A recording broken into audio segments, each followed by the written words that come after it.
Vocês vão perceber que o que nós vamos falar aqui tem exatamente tudo a ver com os dois testemunhos que contamos, que foram lidos aqui.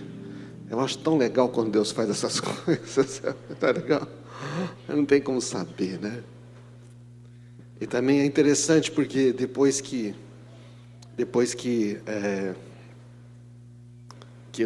a gente tinha praticamente preparado a mensagem e quando eu ia fazer a finalização, talvez alguns slides, o Senhor falou comigo que na verdade ele queria fazer outra coisa, que eu não tinha prestado muita atenção, e que ele queria mesmo hoje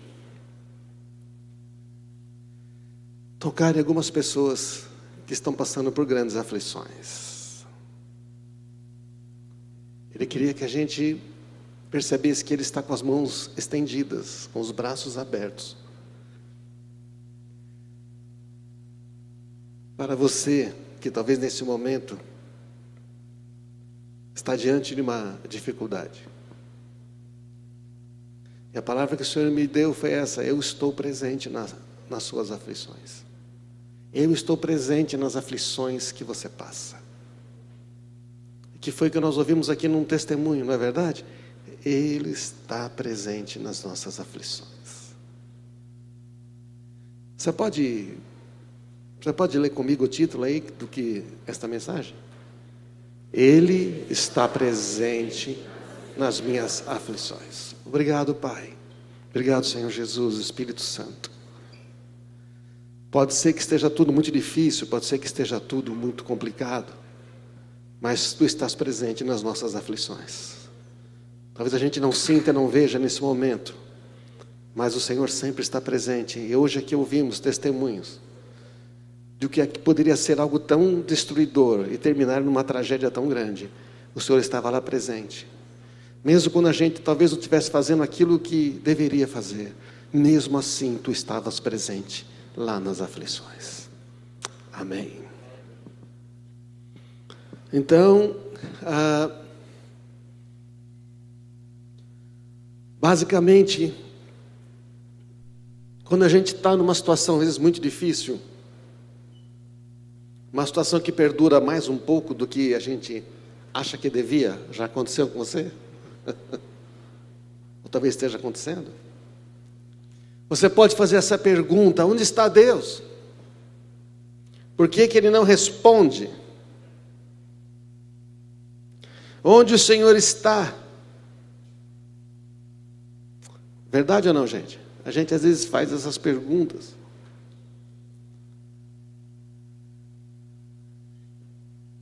Mas na verdade Ele está presente nas aflições. Ele está presente. Mas aí a gente pergunta: como é que Deus pode estar presente? É porque a dificuldade não está com Deus, né? A dificuldade está com a gente mesmo, né, gente? A dificuldade fica com a gente. Embora Jesus falou: atenção, estou avisando você, vai ter umas aflições aí, mas eu vou te dar a minha paz, e eu vou estar com você. Não foi isso que Ele falou? Amém. Só que na aflição a gente fica abalado emocionalmente, a gente não entende. Antigamente eu falava muito para Deus: eu não entendo, eu não entendo, eu não entendo. Aí eu joguei isso fora, porque eu não tenho que entender. Numa aflição você não vai conseguir entender. A aflição demanda que a gente confie. Então eu troquei por uma outra. Eu falo assim: Senhor, eu não sei o que fazer. E quando eu digo eu não sei o que fazer, eu evito aquela ideia de eu mesmo tentar resolver com as minhas forças e piorar tudo. Quem já tentou resolver com as forças e piorou tudo? Você já fez? Eu até que eu sou campeão.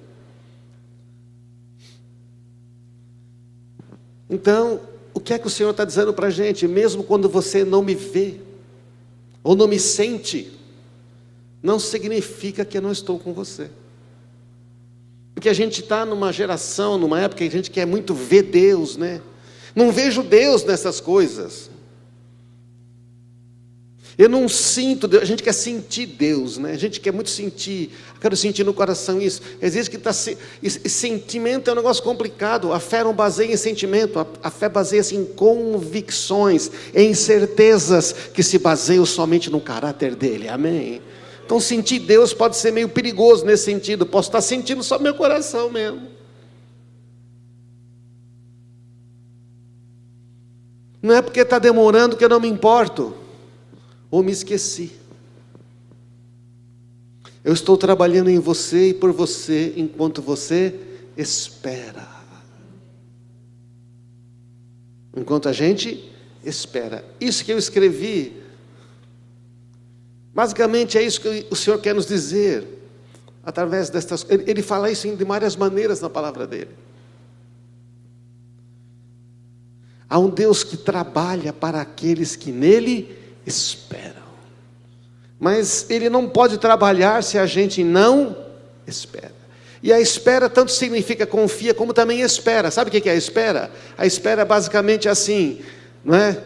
Em vez de você sair aí tentando fazer qualquer coisa, você vai fazer algo que é inimaginável, você vai esperar.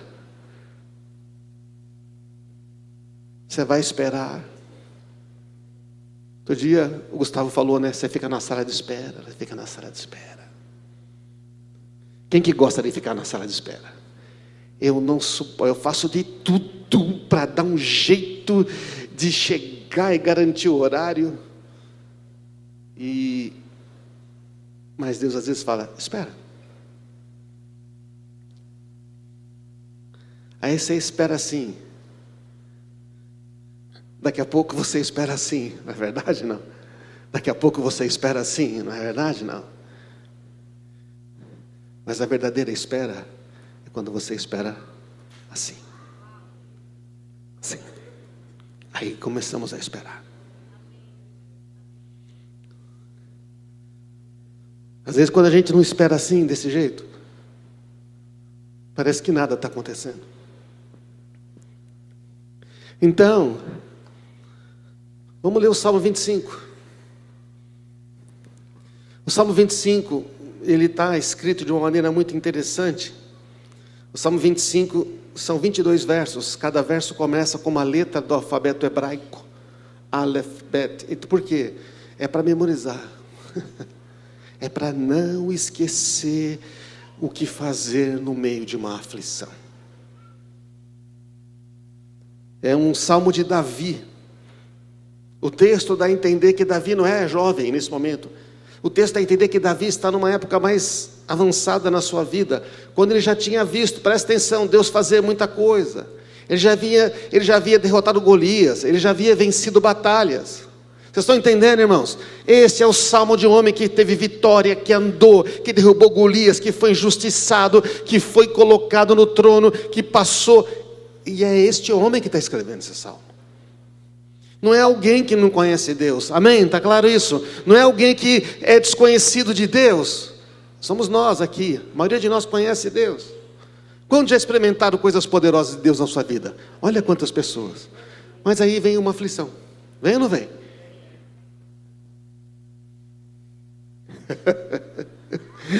Ai meu Deus. E será que Ele não vai nos livrar? Então olha só como ele começa, Senhor, a Ti entrego a minha vida.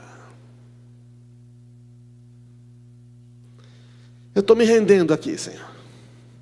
Eu estou aqui, joelhos.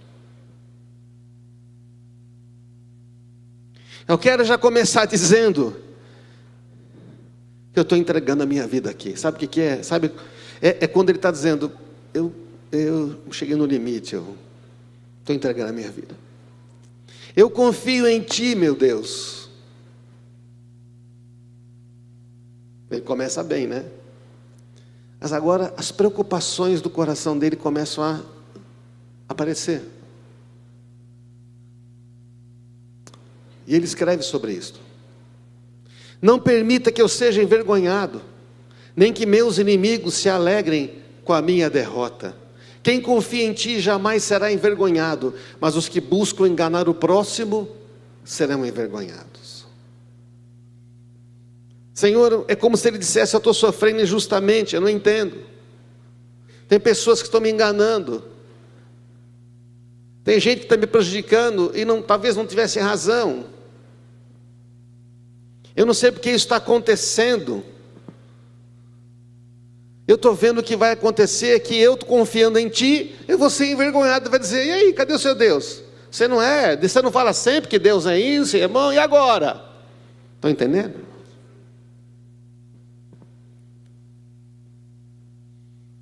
Mas ele mesmo responde, porque ele sabe, veja, ele sabe uma verdade que eu também sei, talvez você também saiba, eu acho que todos nós sabemos. Quem confia em ti jamais será envergonhado. Então ele está falando para ele mesmo, ele está dizendo para o coração dele: presta atenção, o negócio está ruim, mas quem confia em Deus não será envergonhado. Ele quer acreditar nisso. Então ele declara isso. Mas agora, em vez de ele começar a falar e vomitar a dor e tudo, ele faz uma outra declaração. Em vez de ele ficar olhando para os inimigos, ele faz uma coisa certa. Talvez ele já estivesse olhando demais para os inimigos. Você sabe quando a gente olha demais para a situação? Você sabe, eu acho que todo mundo sabe, né? Quanto mais você olha para uma situação ruim, maior ela vai ficando. Mas ele fala assim: mostra-me o caminho certo, Senhor, ensina-me por onde devo andar. Ele está reconhecendo que para ele poder sair dessa situação, não é o Deus que vai de repente tirar tudo. Olha que interessante, ele reconhece que Deus vai mostrar um caminho que ele ainda não andou.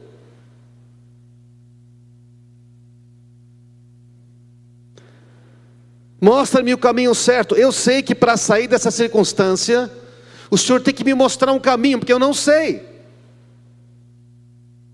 Guia-me pela tua verdade e ensina-me. Olha que coisa maravilhosa, está dizendo: eu preciso enxergar a verdade. Eu estou acreditando em mentiras. Eu estou sentindo esse negócio, que está difícil, mas parece que eu estou acreditando nas mentiras, e eu quero andar na tua verdade. Ensina-me, porque tu és o Deus que me salva. Em ti eu ponho a minha esperança todo dia. Sabe o que ele está dizendo? Sabe por que ele falou todo dia? Porque esse negócio não está durando uma semana, talvez não esteja durando um mês. Você está entendendo, irmãos? Está durando muito tempo. Então quando ele levanta, ele tem que: todo dia eu tenho que pôr a minha esperança em ti. Eu tenho que pôr a minha esperança em ti o dia todo. Outra versão diz: o dia todo. Quer dizer que várias vezes no dia essa coisa tenta me bater, tenta me assaltar, mas eu, durante todo este dia, um dia de cada vez, eu coloco a minha esperança em ti. A esperança é algo que está no futuro. Só que esperança não é fé. A esperança é algo que eu espero que vai acontecer. Esperança é: eu vou ter. Fé diz: eu já tenho. Então ele está no momento que ele não consegue ter fé, percebe não? Mas ele não quer perder a esperança. Mas essa esperança tem que se converter em fé num momento.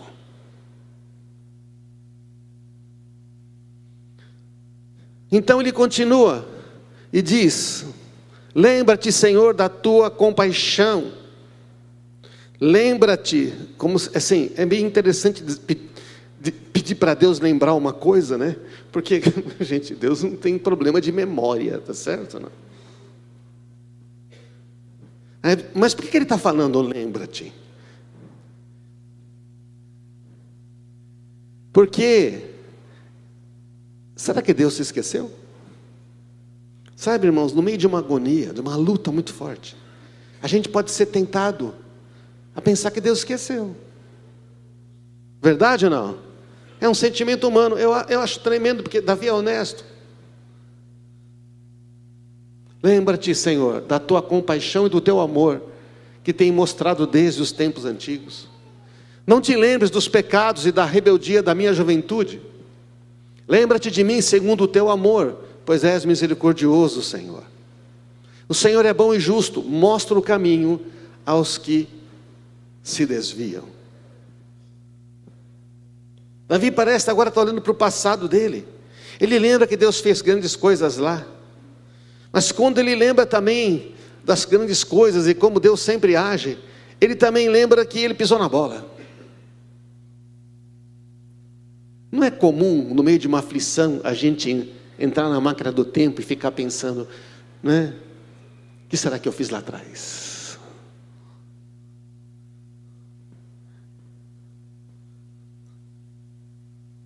Quantas vezes eu fiz isto? O que será que eu fiz lá atrás? Eu errei lá atrás, eu falhei, eu fiz uma escolha ruim. Agora eu faria diferente. Lembra-te, Senhor, não dos pecados da rebeldia da minha juventude, porque lá, o que é a rebeldia? É que eu sabia o que tinha que fazer, mas eu não fazia. Mas o Senhor foi misericordioso, amoroso. E ele faz uma outra declaração que é uma verdade tremenda. O Senhor é bom e justo. Mostra o caminho correto aos que se desviam. Então ele está dizendo, lá atrás eu me desviei, sabe? Eu lembro quando eu pisei na bola. Mas sabe como é que o Senhor me tratou? O Senhor foi bom e justo. Sabe qual foi a tua justiça? Foi me perdoar, me receber e de falar, olha, segue por esse caminho que vai dar certo, amém? Oh, maravilha! Então, na verdade, você vê que é Davi que está lembrando, e não Deus, né? É Davi que volta para trás, mas ele lembra, sabe o que Deus fez comigo? Ele me perdoou, Ele não me condenou, porque todos os nossos pecados foram colocados em Cristo Jesus. É lógico que aqui Davi está falando da perspectiva da antiga aliança, mas nós podemos ler o Salmo da perspectiva da nova aliança. Porque dos teus pecados e das tuas maldades eu jamais me lembrarei. Por quê? Porque foi colocado em Cristo Jesus, amém, irmãos? Foi resolvido. Não há mais culpa nem condenação. Então, no meio de uma aflição, você tem que reconhecer a primeira coisa: o que Ele perdoou está perdoado, o que Cristo levou na cruz foi levado, o que Ele pagou foi pago, não precisa pagar duas vezes, amém, irmãos? Isso fortalece o nosso coração. Então não olha para trás, não faz sentido ficar olhando para os pecados do passado, a menos que você não tenha se arrependido, né? Então arrepende agora, mas assim, Ele está dizendo, Senhor, não é? Ele está reconhecendo. Parece que a consciência quer condená-lo, mas então ele lembra do amor e da misericórdia. Quando a sua consciência tentar te condenar, você fala, Senhor, isto foi pago lá na cruz. O sangue de Cristo já limpou a minha consciência. Amém, irmãos? Veja, esse é um posicionamento de alguém que está no meio de uma aflição. Este salmo está ensinando a gente como é que a gente trata, como é que a gente responde a uma aflição, aquela coisa que você não sabe o que fazer. Então Ele é bom, Ele é justo. A justiça dele foi o quê? Colocar toda a nossa injustiça em Cristo e nos dar a nós a justiça que era do Filho dele. Amém? Por isso nós somos justos. E depois Ele vai dizer, guia os humildes na justiça e ensina os mansos o seu caminho. Então este é um salmo onde tem clamor, onde tem aquilo, eu não sei o que fazer, mas ele também está declarando as verdades, amém, irmãos? Você está entendendo o que Davi está fazendo? Ele não está repetindo o que está ruim, ele não fica repetindo, que desgraça, eu não sei como vou sair. Ele reconhece que está numa aflição, mas ele declara a verdade, ele declara a palavra de Deus, ele declara o que ele já sabe, amém, irmãos? Essa é a hora de declarar a verdade. É muito mais fácil chegar, pregar uma verdade e ensinar uma pessoa uma verdade. A questão é na hora da sua aflição, quando é com você, quando é com seu filho, com a sua família, quando o negócio está ali perto, quando é com a sua empresa, no seu trabalho, eu não sei. Você falar, eu coloco a minha esperança em Ti. Quando é no seu casamento,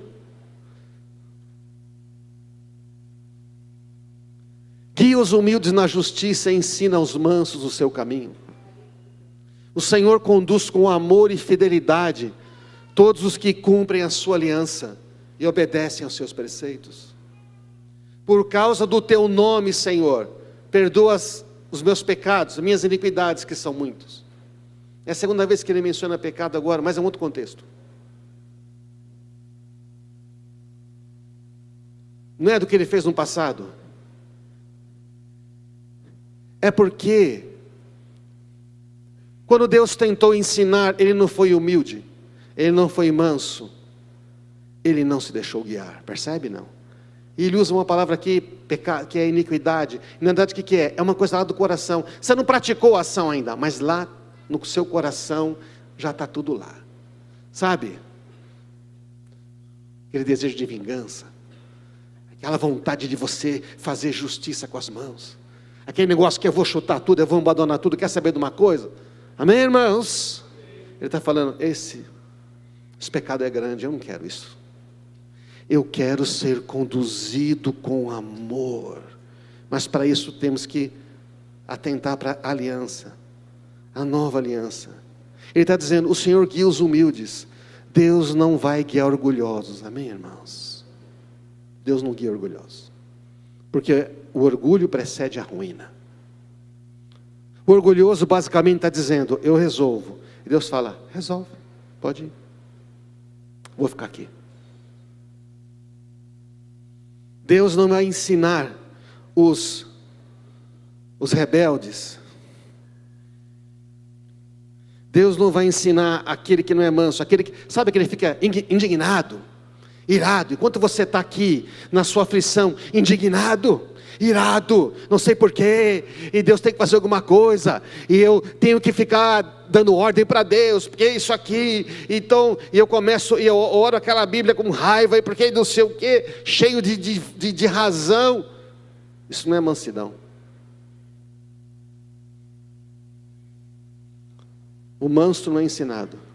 Jesus falou o quê? Aprendei de mim que eu sou manso e humilde de coração. É o manso e humilde que recebe. Venham a mim vocês que estão cansados e sobrecarregados, e eu darei descanso. E aprendam de mim que sou manso e humilde de coração. Está no mesmo texto. Você vem até mim dizendo, eu preciso. Joga fora os seus orgulhos. Não vem reclamando. Para de resmungar.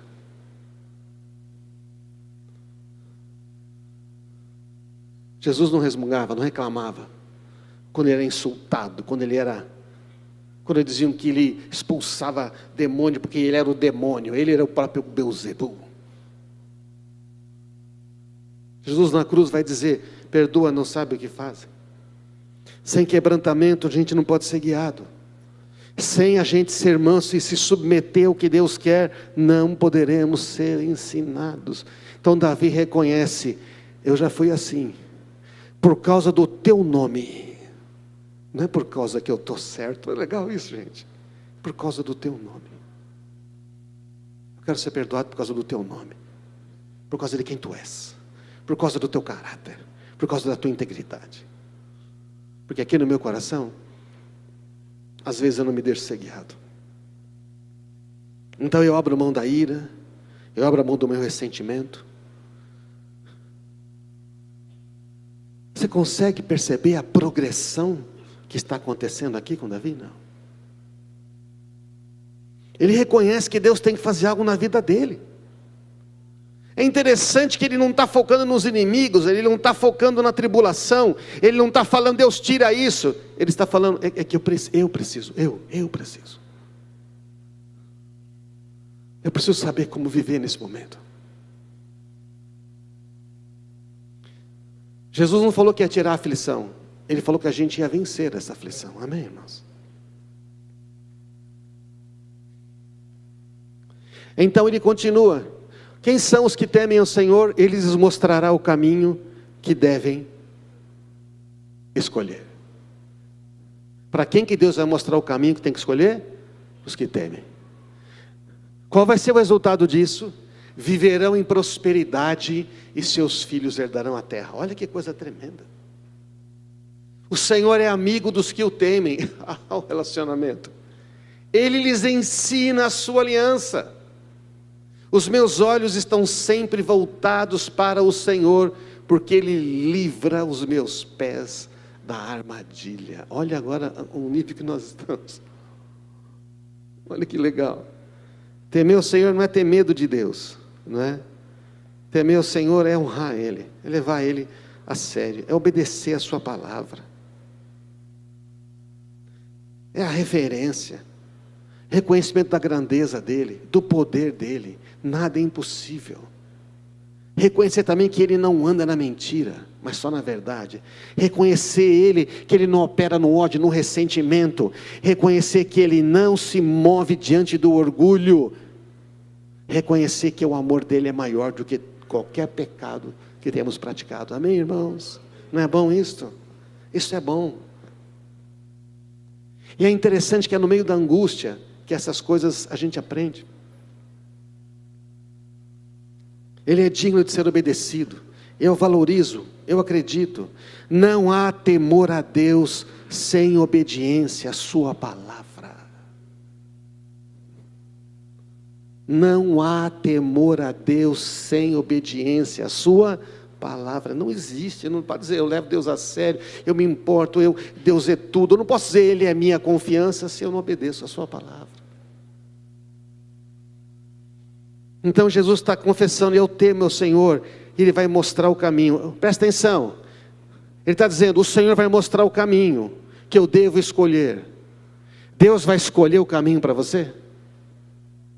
Ele vai mostrar, filho, o caminho é esse. Quem tem que escolher andar nesse caminho sou eu, porque eu sou livre para escolher. Ele falou, filho, já te libertei. Você é filho, você não é um escravo. Você é meu herdeiro, já fiz tudo para você na cruz. Não tem mais nada que pode impedir você de andar nesse caminho, só se você não escolher. Não dá para dar uma desculpa. Ele mostra o caminho, quem escolhe sou eu decido se obedeço, ou eu decido se eu não obedeço e vou fazer o que eu acho melhor. Mas se eu escolher andar neste caminho, o que é que vai acontecer? Vou viver em prosperidade e os meus descendentes, os meus filhos serão abençoados. Eu estou tentando fazer pela minha família, mais do que Deus não. Quantas coisas eu já vi pessoas falar e eu também cometi esse erro, não estou aqui, sou melhor que ninguém. Eu estou tentando fazer pelo melhor para a minha família, mas esse melhor errado aí que Deus não te guiou, não vai ser o melhor para a sua família. Estão entendendo, irmãos? Estão entendendo o que eu estou falando? Jesus está dando uma revelação. O Senhor é amigo dos que o temem, ensina aliança. Sabe o que Ele está falando? Você me teme? Então eu vou ficar do ladinho seu agora aqui. Eu vou te mostrar. Olha as promessas que eu ganhei para você. Olha isso que eu conquistei na cruz para você. Olha quem eu quero que você se torne. Vai por esse caminho que eu vou te guiar. Amém? Ele vai mostrar o poder dessa nova aliança. O que é que significa você ter morrido e ressuscitado com Cristo? O que é que significa ser um filho? Todas as coisas poderosas que já estão reservadas nos céus e que Ele quer trazer para a terra através de você. Amém? Não só para a sua vida, mas para os descendentes, para outras pessoas, para filhos naturais e espirituais. Deus está te abençoando, dizendo, eu quero te abençoar, não é só para você, filho. Eu quero te dar mais do que você pode ter. Tira o foco de você. Eu quero ir além de você, mas para alcançar outras pessoas, eu preciso de você. Amém? Os meus olhos estão sempre voltados para Ele. O que acontece aqui? Numa aflição, nós ficamos o tempo todo fazendo o quê? Olhando para lá, olhando para cá. E agora o que vai ser? E agora o que não vai ser? Mas agora Ele está dizendo, em vez de ficar olhando, será que eu consigo ver as armadilhas? É sério que a gente consegue ver? Ele mostra. Então enquanto a gente está olhando para Ele, Ele livra a gente de cair nas armadilhas. Ele vai dizer, oi filho, mais para cá, tá? Sabe aquele negócio? Não faz isso. Gente, presta atenção, aonde está acontecendo tudo isso? Aonde? Depois da aflição? Durante. Está acontecendo? Durante. Nós estamos crescendo e amadurecendo durante. A presença de Jesus está se revelando na aflição.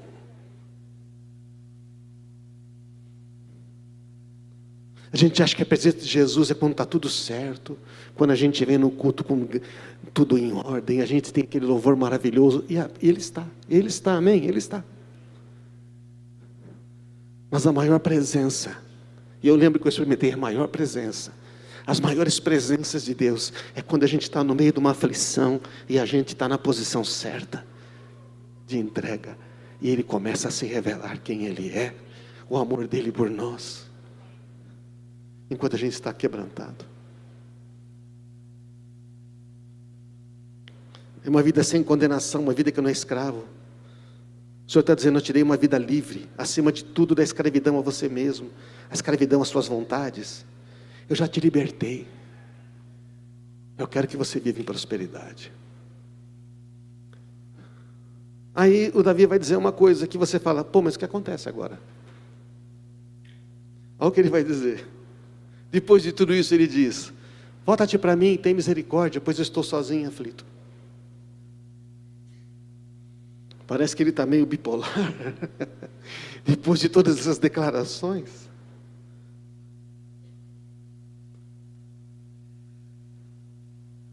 Às vezes você tem aquele momento de quebrantamento, e Deus fala com você, e você levanta e diz assim: mas então a situação não muda. Já aconteceu com você? Não muda. Você sai daquela presença e a situação não mudou. Adilson, não mudou. Mas Senhor, eu pensei que era agora. A Bíblia é tão real, irmãos. Volta-te para mim, tem misericórdia, pois estou sozinho e aflito. Meus problemas só aumentam. Quer dizer, depois de tudo isso, eu sei disso tudo, mas os problemas estão aumentando. Livre-me da minha angústia. Agora já virou uma angústia.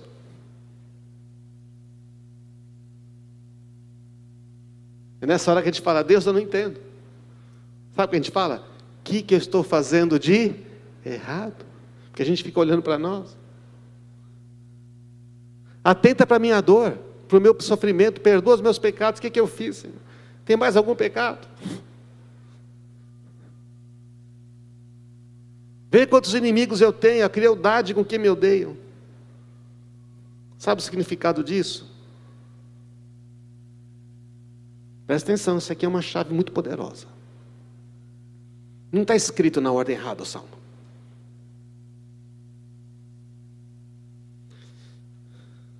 Quando você sai e a situação não muda, qual é a sua tendência? Eu estou sozinho. Nem Deus. Parece que nem Deus está comigo.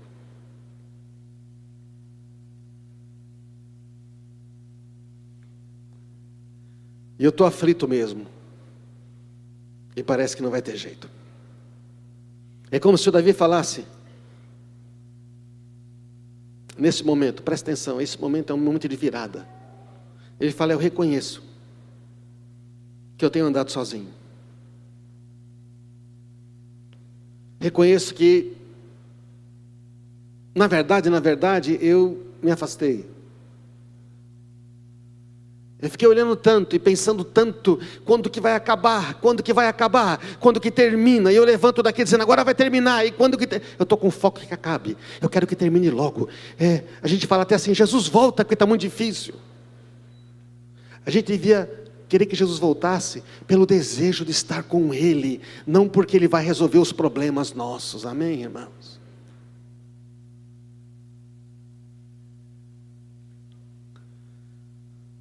O Davi está dizendo: eu sei que o Senhor está vendo a minha dor e meu sofrimento. Eu sei que o Senhor está vendo os inimigos aqui. Mas me perdoa, porque eu estava achando que eu estava sozinho.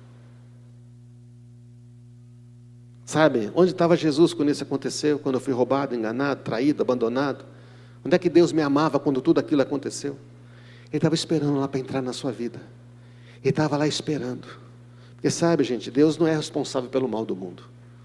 Como agora há pouco, né, o João testemunhou, né, uma palavra que o Arnaldo falou para ele, lembrou a ele, é que não é que Deus permitiu isso, é a gente que permitiu. Ou então nós sofremos isso, porque esse mundo está cheio de gente. E nós sofremos. Ué, se um pai faz uma besteira, os filhos não sofrem? Sofrem. Mas se o pai se arrepender, os filhos também não recebem benefício? Recebe. Essa vida está conectada. Então, ele se levanta, e embora ele achava que ia resolver agora, então ele fala o seguinte, ele percebe uma coisa mais profunda. Protege a minha vida e livra-me.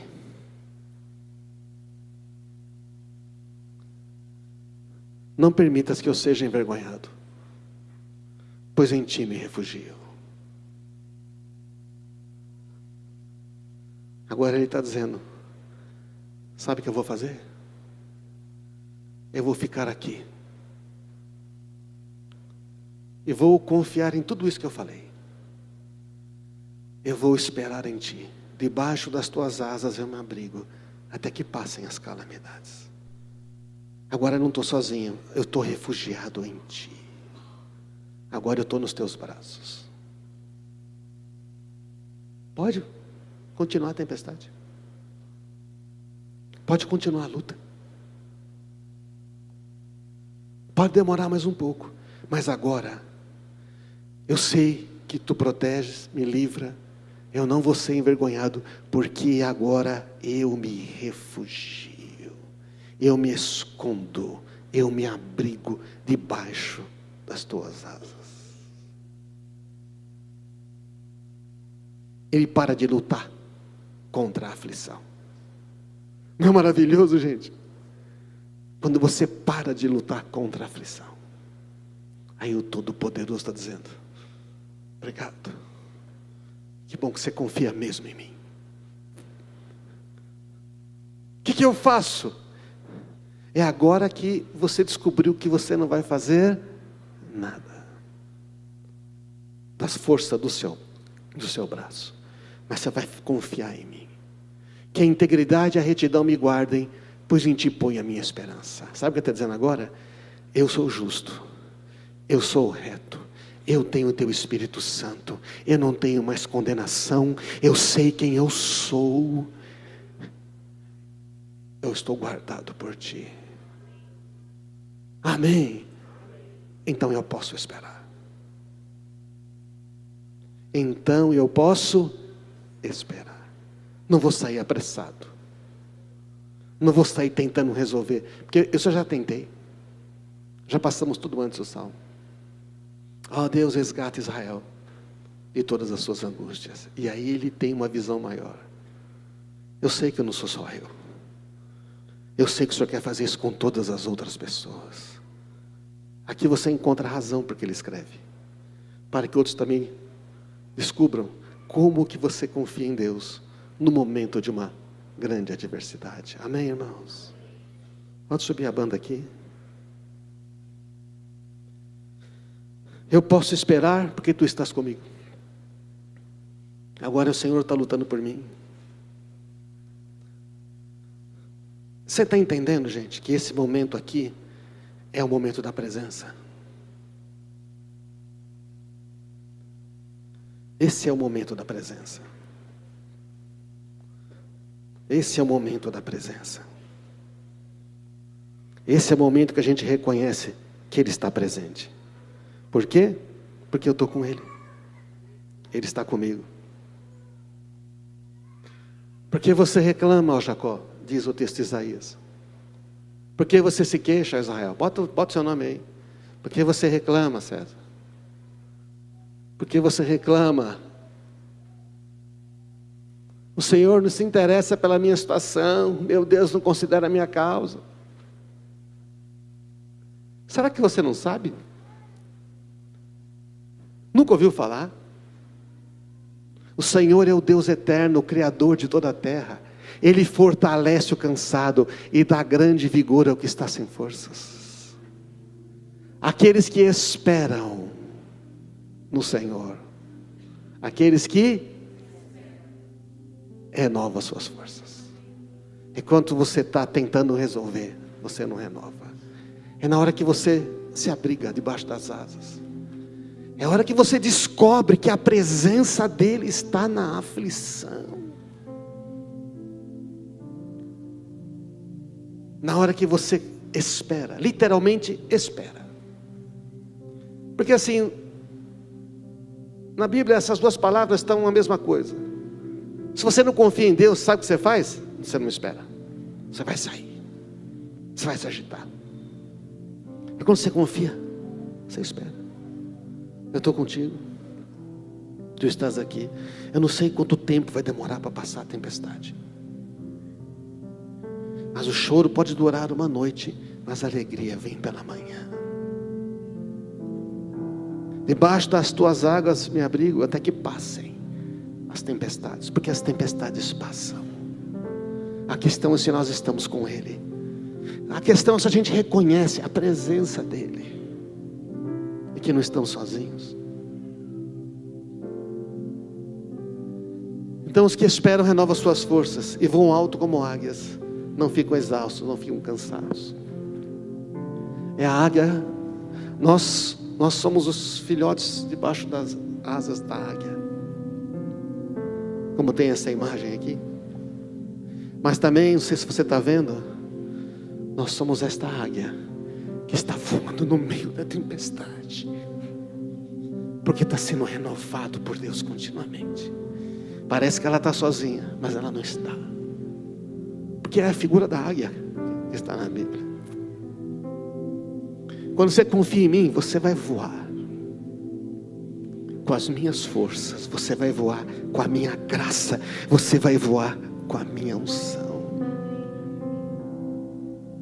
Porque eu estou com você no meio da tempestade. Amém, irmãos?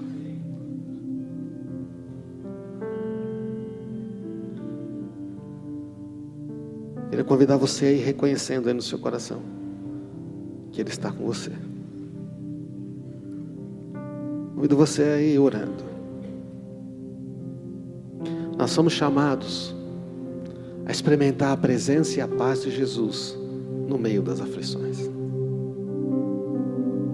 A gente não foi chamado para não ter aflição, para ser o povo que nunca tem problema, que todo mundo fala: olha, você nunca tem problema, o que você faz? Qual é a mágica? Nós somos chamados para ser o povo que tem as mesmas aflições que muitos outros têm, mas que tem ao mesmo tempo a paz e a presença de Jesus no meio dessas aflições.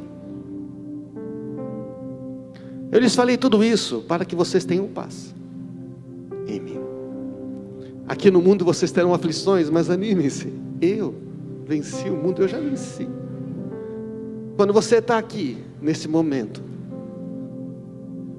reconhecendo a presença dEle, presta atenção. Quando você está aqui, reconhecendo a presença dEle, no meio da aflição, a sua esperança agora se converte em fé.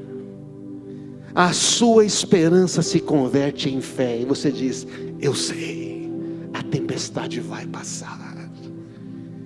E enquanto isso eu estou com Ele sendo renovado. O que era uma esperança agora se transforma numa fé. E esta fé fortalece o seu coração. Momento que Jesus está mais presente conosco é quando nós estamos no meio de uma aflição. Amém, irmãos? Ele está presente com você. Você está aqui ouvindo isso, mas você que está aí ao vivo, e eu estava aqui no louvor, o Senhor falou: fala para as pessoas que estão ouvindo, mesmo que você esteja longe, ouvindo isso numa gravação, eu estou vendo a sua aflição, eu estou com você aí. Talvez você não esteja sentindo nem vendo, mas você precisa crer, e você precisa descansar, porque eu estou com você. E você precisa receber renovação das suas forças, que só eu posso dar, enquanto você espera e eu trabalho. Você não pode ver o que eu estou fazendo, você só pode confiar que eu te amo e estou cuidando de você. Vamos ficar de pé, irmãos.